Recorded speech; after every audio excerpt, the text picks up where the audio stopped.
Well, let's switch gears and talk politics right now because threats of more tariffs from President Trump this week as he continues to work to slash federal spending. President Trump also defending Elon Musk as he faces federal roadblocks and leading the effort to reduce the federal workforce. NBC's Alice Barr joins us live from Washington. And good morning to you, Alice. Good morning. One thing President Trump has been speaking about is the attempts to intervene in the Trump agenda in the courts. And there's an example of that today with a federal hearing about the paused mass buyouts offered to federal workers. Labor unions are requesting to fully block the program. President Trump returning to Washington overnight after becoming the first sitting president to attend a Super Bowl, making news before he stepped in the stadium with a new tariff announcement on imported steel and aluminum.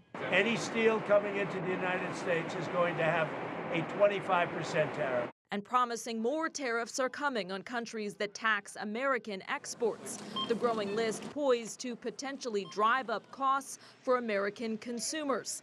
While in a taped Super Bowl pre-show interview, the president defended Elon Musk's cost-cutting moves to slash federal agencies. Bottom line, you say you trust him.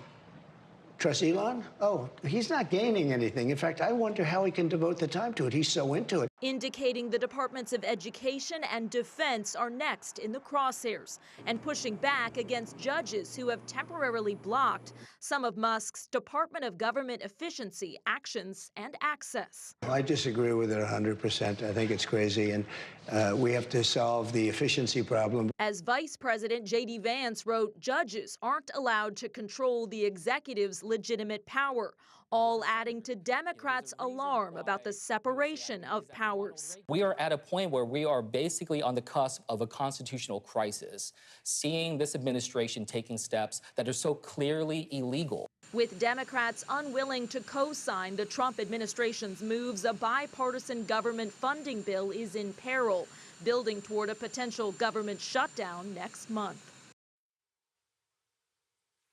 In another announcement, President Trump said he's instructed the Treasury Secretary to stop producing pennies because they cost more to mint than they're worth, saying he'll rip waste out of the federal government a penny at a time. Back to you.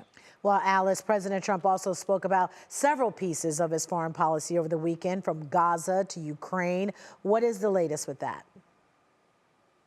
He also touched on Canada. He was asked in that taped interview about his occasional claims that Canada should become a state and whether that was a real thing. He said it is, that he thinks Canada would be much better off as a 51st state.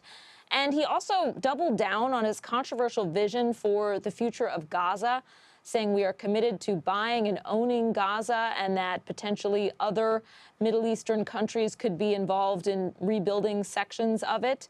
And then he spoke about the fact that he had spoken with Russian President Vladimir Putin at least once about ending Russia's war in Ukraine, and said he expects to have many more conversations about bringing an end to that war. All right, Alice Barr reporting live from D.C. for us this morning. Thank you.